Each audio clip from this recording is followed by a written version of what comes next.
ሰላም ጤና ይስጥልኝ የተከበራችሁ የቻናላችን ቤተሰቦች፣ በዛሬው መሰናዷችን በቅርቡ በቁጥጥር ስር የዋሉትን ታዋቂ አርቲስቶች የተመለከቱ አዳዲስና አነጋጋሪ መረጃዎችን ይዘንላችሁ ቀርበናል። አብራችሁን ቆዩ።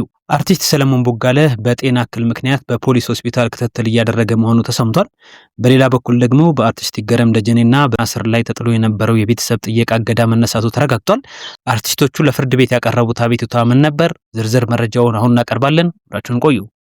በህገወጥ የፊንቴክ ኢንቨስትመንት ማጭበርበር ወንጀል ተጠርጥረው በቁጥጥር ስር ከዋሉት ታዋቂ አርቲስቶች መካከል አንዱ የሆነው አርቲስት ሰለሞን ቦጋለ በአሁኑ ወቅት በከፍተኛ የጤና እክል ምክንያት በሕክምና ክትትል ላይ እንደሚገኝ ታውቋል። አርቲስቱ ቀደም ሲል የነበረበት የስኳርና የደም ግፊት ህመም አሁን ላይ መባባሱንና ለመቆጣጠር በመቸገሩ አብዛኛውን የእስር ጊዜውን በፖሊስ ሆስፒታል በሕክምና ክትትል እያሳለፈ እንደሚገኝ ከቅርብ ምንጮች የተገኙ መረጃዎች ያመለክታሉ። ከዚሁ የፊንቴክ ማጭበርበር ጋር በተያያዘ ስማቸው የተነሳው አርቲስት ይገረም ደጀኔና ናስር ከዚህ ቀደም ከድርጅቱ በስጦታ መልክ ተቀብለዋቸዋል የተባሉ መኪናዎችን ለፖሊስ እንዲመልሱ ትዕዛዝ ተሰጥቷቸው ነበር።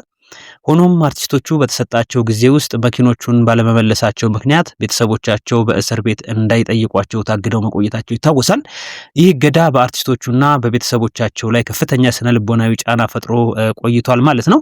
ባለፈው የፍርድ ቤት ቀጠሮ ወቅት ፍርድ ቤት አቤቱታ አቅርበው ነበር። አቤቱታቸው ቤተሰቦቻቸውን እንዳይጠይቁ በመከልከሉ ምክንያት ከቤት የሚመጣላቸውን ምግብ ማግኘት አልቻልንም በሚል በማረሚያ ቤት የሚቀርበውን ምግብ ለመመገብ ደግሞ እየተቸገረን ነው የሚል ነበር።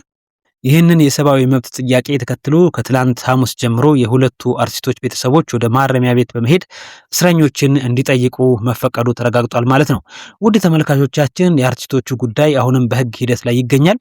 ታዋቂ ሰዎች በማጭበርበር ወንጀል መጠርጠራቸውና አሁን ላይ እየገጠማቸው ያለው ፈተና በብዙዎች ዘንድ አነጋጋሪ ሆኗል። አርቲስቶቹ በስጦታ መልክ የተቀበሏቸውን ንብረቶች መመለስ ነበረባቸው ወይስ ሕጉ ሌላ አማራጭ ሊኖረው ይገባል ትላላችሁ? ያላችሁን አስተያየት በኮሜንት መስጫው ላይ ያጋሩን። ለዛሬ ያዘጋጀንላችሁ መረጃ ይህንን ይመስል ነበር። ለቻናላችን አዲስ ከሆናችሁ ሰብስክራይብ በማድረግ ቤተሰብ እንድትሆኑና የደወል ምልክቷን በመጫን ወቅታዊ መረጃዎችን እንድታገኙ እንጋብዛለን።